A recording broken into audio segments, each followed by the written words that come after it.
What's up, YouTube? It's your boy Swaggertron here. It's your boy Josh. And we're gonna bring you a deck profile on Josh's boxer deck. Battling boxes. Yep. Since this is his deck, he can do most of the talking. I'm just gonna be here doing sideline bullshit things. So yeah. Motivational speeches, you know, the usual. So basically, this is the build I put together after a while of trying to get the boxes to work. And I'm pretty sure it's safe to say that this deck is nowhere near to being finished. No, it's not. I'm very picky. Anyway, so basically, with the first start we do is Glass Jaw. Basically, he's the main engine of the deck. Basically, when you get the boxer into the grave, he sent him, and basically he gets your other boxes from your graveyard back to your hand. Other thing is that his effect also activates when you have him on the field. Yes, so when your opponent attacks into it, he self-destructs like Utopia does if he doesn't have material. And then once he sends to the graveyard, his effect triggers, and then you get to add a bounty boxer from the grave to your hand. But you have to keep in mind though, when your opponent attacks into Glassjaw, he gets a redo. Yeah, they get a second chance to attack. So unless you have another monster on the field, they get to attack you directly. So keep that in mind. Yeah. Because that little effect right there could fuck you up sometimes if you don't have the right setup. Yeah, and just always keep that in mind. Oh, another thing is if he's detached from your bounty boxer XYZ, as long as it's not detached for a cause, he will get his effect if he sends a graveyard that way. So we have him on yoke, detached Glassjaw, his effect goes off. Pretty much. Which is pretty cool, actually. Then we have Switch Hitter. This card, I love this card. The only downfall I hate about him is that you go only special summon on boxers for the rest of the turn. Yeah, but it's not too bad now considering you guys got a new XYZ. So. Yeah, it's not too bad, but usually, if you get him, you're gonna think, oh yeah, it's a top deck, but you can't go for like a 101 or Exaton. You gotta go straight to Legio or the Caesar. So basically, he's like the main wolf. He's like the wolf mark of the deck. It's just that he has a specific clause of what you can make as a bounty boxer. So I mean, you want to play him like at the right moment, or you just want to bring out another boxer. Yeah, and most of the time, if your opponent has a lot of back row and you fear something like Mirror Force or Torrential, you will bring back Glassjaw and then just attack with both. So like in case your opponent Mirror Forces or Torrential, still get the plus. Yeah, you still get the plus because Glassjaw will just trigger and you just add him right back. So. All right. So next we go to the Foolish Barrier of the deck. This card, yeah, headgear. This card is pretty good actually. You gotta learn how to play around with this card because usually going first, you don't really know what you're gonna throw away. So basically, what I do is if I have like say a Switch Hitter, I'll just do a setup. I'll summon him, send Spawner or Glassjaw just for now, and then next turn go Switch Hitter. Or depending if I want to go in for an attack, or say I need an extra boost for other monsters, I'll send Counterpunch or anything that I need. Yeah, anything I need. If it's just set up, throw a regular monster. If I need to bring back, say, a Spar from my grave, send a Glassjaw. Yeah, so for the most part, though, mostly you go for Glassjaw most of the time. No, not really, actually. Well, it depends how you grave. Yeah, it depends on the grave, because this is the deck works when the grave is full of boxers. So if you have like an empty grave, send another boxer. Send Spar, Switch Hitter, or even a Counterpunch. So that way you have a play when when Glassjaw hits the grave. Yeah. And also he has another little QT effect when he can't be destroyed once per turn by battle because if he's in attack mode. Yeah, this guy lives up to his name. He takes the hits. Which is actually pretty good because like if you have another bounty boxer in your hand and you need a quick XYZ, he got your back. He's not gonna die, hopefully. Yeah, he's not going anywhere for a while. All right, next guy. He's pretty cool. Like when he first came out, I personally didn't like him, but. He works out a lot now. Yeah, when he first came out, I was iffy about him. I'm like, I don't know how much I could like him, how much I could use him. But he has a loop, which is pretty cool because it says like for the rest of the turn you can battle if you special summon him. Hold on, first let's read his whole effect. Then we'll talk about that. So basically, if you control a battling battle monster, you can special summon this card from your hand. If you do, you cannot conduct your battle phase for the rest of the turn. The main fact that why he's cool is because he doesn't have any stipulations to him, unlike Switch Hitter. So you can make anything. You can make the whole fucking world you want to. Yeah, he's just your extra +1 that you need. Yeah, so going back to the loophole to his effect that he was talking about. Alright, so basically if you do main phase 1, you got your regular monster, say just a regular Glassjaw. Alright, go battle phase, attack, poke, and then go main phase 2, you can special summon him. And go to your lead yoke or your Caesar, whichever play you want to go into. Which is pretty good because you get the extra +1 and you get to battle after you go main phase 2. Yep, so it's pretty cool. All right, so going to the new card that came out of Primal Origin, which is pretty fucking boss. It took me forever to fucking make this kid make the play. I'm gonna be honest. At first I saw him, I'm like, I don't know how I'm gonna I don't know. At first I saw him, I was iffy. I'm like, I don't know if he'll be a good addition. But then Sweatertron's like, just put 2 in the damn deck. I'm like, all right, sure. And it became Master Flex. He became he pulled his weight. He shows me he could do a lot. You know what's funny? I'm talking about this guy. I remember what his damn name is. His name, they changed his name to Veil, which I think is stupid. I like Bailout, which is, you know. Is whatever the name is right there. Yeah, it's Veil. Oh, I don't know. Yeah, so basically it's when you take damage, battle damage, you could special summon him from your hand, and you gain life points to the damage you took, which is pretty cool because. So it could save your ass. It could, depending on on the amount of monsters he has. Like if he decides to attack from like the lowest to highest, you can usually send him like midway after the second highest attack, and then just. And he pretty much sets you up for an XYZ play next turn. Yeah, that too, depending on your life points. If you still got like the 8,000, yeah, take all the hits you can take, and then after you take the last hit, special summon him, and then wait next turn, you have a monster right there for XYZ. And not to mention, if your hand is kind of shitty and you just drop this guy because you took a bunch of attacks, you get back your life points, then hopefully you'll top deck some monster, you get this XYZ with this guy because he's already on the field. Yeah. And I think I don't know about you, but I think in my head, I think he works really good with headgear because of the whole. Yeah, he works really good with headgear because headgear is 1,000. He takes the hit, stays on the field. When you take the hit, drop him. There you go, automatic XYZ play right there. Yep. Alright, next card is. Pretty much like the Blackwing Kaloo guy, except for boxers. I love this card because he doesn't only have to be in your hand, he could also be in your graveyard. Which is, again, like I said before, you could use headgear, throw him in the grave, and then just go for a big hit. Yeah, in case you guys don't know, you just banish him from the grave or hand. Banish from the grave or hand, and then your boxer monster gains 1,000 attack. And which is pretty good. I just during either person's damage calculations. I personally like 2. Some people run it at 3. I think 3 is just. It's a little excessive. It's kind of overboard. It's like not that necessary. Yeah. Okay, now going for. Oh, I forgot this guy. Shadow. Now, Battlin Boxer Shadow. During your main phase, you can detach 1 material from a Battlin Boxer XYZ monster you control. And if you do special summon it from your hand, you're going to use his effect once per turn. I personally hate the card. It's okay. He's okay card. If they didn't do the once per turn thing, he would have been okay. But personally, I like to use him with Caesar because he just attaches the XYZ material and then he could just detach. There's a pretty cool combo I learned with him and Caesar. Basically, attach XYZ, detach, special summon him, and then you can normal summon your switch hitter, get the detached material, and special summon it to the field. And just go for an extra XYZ play, which is not too bad. Yeah, and if you want to go like there's also like a straightforward thing where you can just attach from Yoke and Yoke gets the power up and all that. Yeah, he gets his power up, and then just go in for a punch.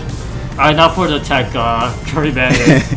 This is funny because this kid hit me up at night one time and say like, holy shit, this does something. Let me throw in Curry Bandit. It actually might work. I was watching a light scoring game, and then I just saw Curry Bandit throw a whole bunch of monsters into the grave, and then I'm wondering, wait a minute, this could work. Glassjaw does thing when he's in the graveyard. Hold this stuff happens.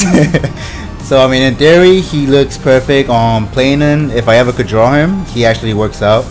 Late game, he's not that great, but he could still try to set off a few more plays if you have a Glassjaw on the back. In theory though, well, have you ever even pulled it off yet? I think I pulled it off once, but the duel wasn't that great, so I didn't really put it up for the showcase. Yeah, because in theory, you activate the effect, you mill a couple stuff, and if you mill a Glassjaw, you just bring back something.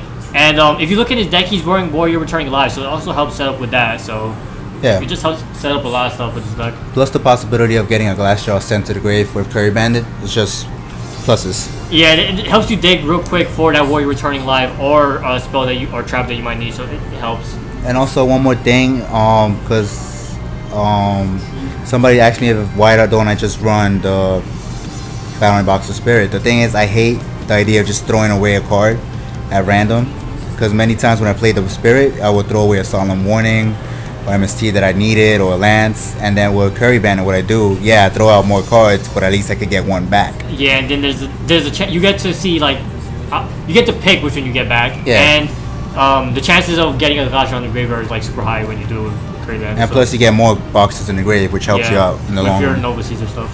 Then my one Veiler, I love this card. He's got one in his deck, but he comes into clutch. Yeah, so Agatron knows this personally. Let's not talk about this. And then the stable, the Rhoda, the all warriors. Yeah, all the boxes are warriors. Except for Curry Bandit and Veiler, but you get the point. You get the point. Dark Hole, oh my god, this deck loves destruction. Because Well, you don't want Dark Hole your Caesar against effect, but you can Dark Hole your Yoke all day. Yeah, you could Dark Hole Yoke all day, every day. He just loves to be destroyed. And then Foolish Burial set up your great. Yeah, Foolish Burial is just an extra +1 to stand Glass Jaw, whatever you need, depending. Plus, it works great with Warrior Returning Alive. Which at first I always told this kid not to play this card, but actually, with Curry Bandit and stuff, it actually works out really well. Plus, there's one play I love doing with this card, which is usually if it's first turn, I go Headgear, send a Spar, then go Warrior Returning Alive, get Spar back, special summon, XYZ. Oh, we should probably read Warrior Returning Alive real quick because probably no one knows about it. Yeah, just target one Warrior in your graveyard, add that target to the hand. Straightforward, but really good. Yeah, it's really good. Then we have the 2 MSTs, which is back row. Yeah, back row. Is that Kate's back row? And then alongside MST, we have the 3 Forbidden Lances. Cutlasses, Yoke, Haste, Breakthrough Skill, and all that stuff. And Dimensional Prison. Gotcha. Oh my god, I and cry. And it hates Compulse, it hates Phoenix Chain, it hates Dimensional Prison, it hates a lot of things. It's all warning, but we won't talk about that. Yeah, we won't talk about that. Then you staple Bottomless. He prefers Mirror Force. I prefer Mirror Force over the Dimensional Prisons, just because. And then again, another self-destruct card, Torrential Tribute. I have pretty much the big 4: Bottomless, Torrential, Compulse, and Solemn Warning. Yeah. Get those out the way. Then these are like my personal favorite trap stunts. 2 traps. If you look at his showcase, I'm gonna link it in the bottom. This kid always loves to set up with traps and then like nuke the whole field with Foaming Cyanide. Yeah, if you see a trap stun from me, just get ready for stuff to go down because I'm making sure you don't stop me. And then this was actually something Swaggertron told me to throw in here because of the Curry Bandit. Because whenever I do throw, say, more than 2 spells or 2 trap cards, because of him, it will usually be a Phoenix Chain. I don't want to throw away a Phoenix Chain, but I don't want to throw away another good card. So what he told me was, if this card's in my graveyard, I can still activate it, which is not bad. It's actually been helpful, even though it's only on my turn, but still, it's been doing its work. Also that aspect, like, let's say it's on the field, like, you don't actually mill, but you have it out on the field. It's like a double Phoenix Chain or something like that. Well, not Phoenix Chain, but like a double effect veiler if you can use it 2 times. So yeah, so it's not bad. It works in the grave. If it gets milled, it works on the field. And then we have, your staple Compulse, which we could skip the traps and go straight to that thing. Hold on, this is just one card I want to talk. Joke Counter, the Boundary Box of Trap card, which I like. I was running it at 2. It's okay. It's the thing is that it's situational. You already have MSTs, already have Forbidden Lances for the Dimensional Prisons or Compulses, which is fine.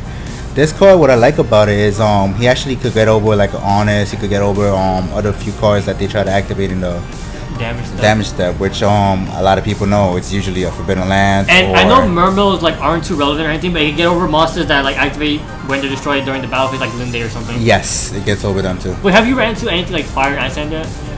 No. Yeah, I did. No.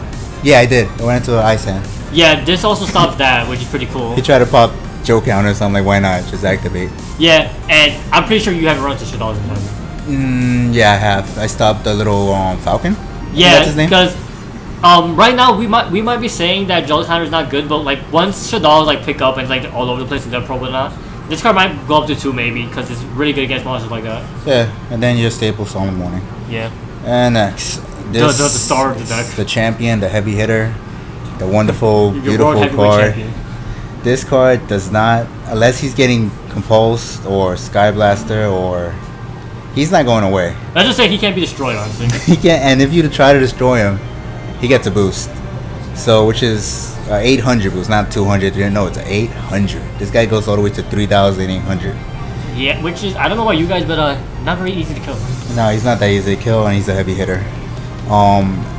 Yeah, he just stands up for himself. But honestly, when he's combined with Glassjaw, and you get to do like your loop with Switch Hitter and Glassjaw to make this guy, it gets really annoying after a while. So it's side note, always try to make the most possibility that you can, the most that you can. Always try to make lead yoke with Glassjaw, because when you detach Glassjaw with him, Glassjaw's effect goes off.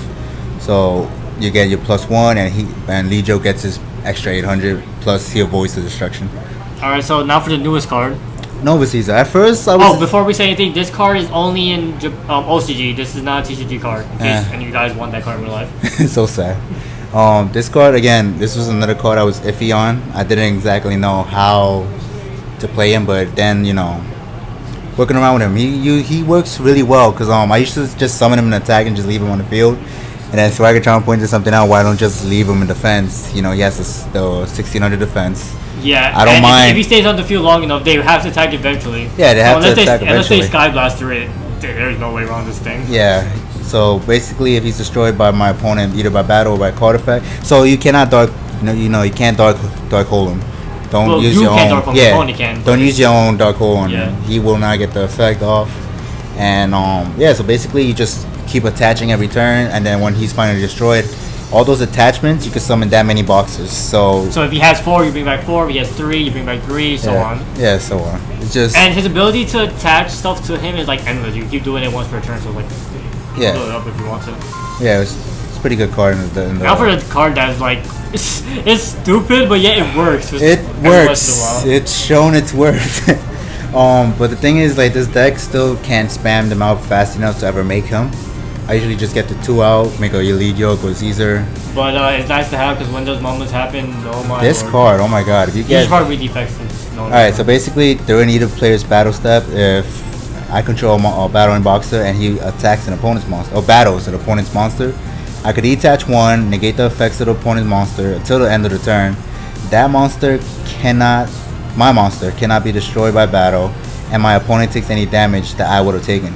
So basically, you could just run into something big, and your opponent takes the hit. So your opponent has a Gypsy God card like Obelisk? I feel that. So basically, summon him, get headgear to go against Obelisk, detach. Your opponent's taking all that 3,000, 4,000, he's taking all the hit. And basically, you just keep running into him, detach, he's taking all the hits. This is a beautiful card. I just wish I could bring him out more. Yeah, main way you could do it is like if you have what's the guy who special summons himself? We get this super god effect, Spar? Or Shadow? Well, mostly Spar. Main thing you could do is normal summon switch hit or bring back something, then special summon Spar, and then make dashes as binding box spots. That's like the main way I know of. Yeah, that's basically it. So next is just pretty much basic stables. Stuff, yeah. Utopia, Black Ship. I run 2 101s because why the hell not? It's a rank 4 deck. I got Exotel Knight, Lava Law Change. He's pretty good card. This card, say you don't have that great of a hand, but you could still manage to get him out. You could just again, what Swaggertron told me, I could just bring him out to get Curry Bandit to the top of the deck, so I could draw him next turn, or I could just choose him to send. Again, he's a foolish barrier. I could just send another. He just sends that glass draw to bring back something. Glass draw, or just set up and then just wait for the next turn, and then. Oh, one more thing I want to point out. Go back to the Volvo Chain. Monsters like the Volvo Chain that has to detach to activate their effect. If you detach Yoke as that material to activate his effect, you won't get Yoke's effect because. Glass draw. Glass draw. My bad.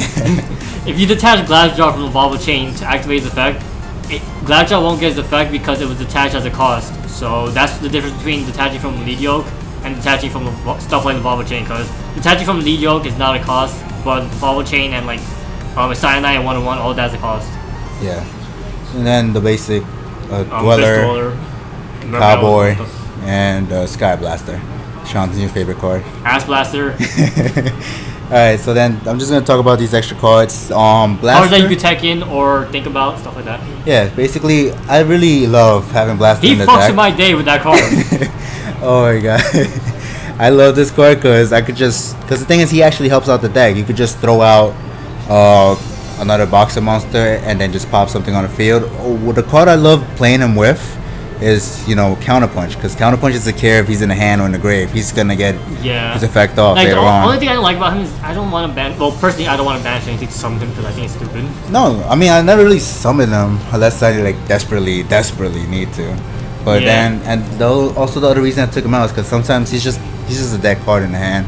I'd rather have a boxer other than Blast. So you guys basically think of it as a monster form of Rogeki, but that's the only reason why he would think of this. Yeah, I might take him out later for Blaster, for Shadow.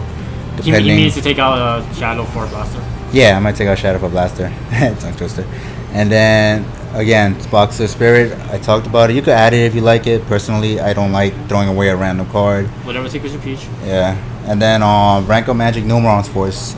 I was trying out. To bring out the Chaos version of the box. I forget what it is. But it's fine. Well, yeah. I mean, we could just bring it out real quick. Because basically, this card I was trying to do the Chaos engine for this, which is basically, come on.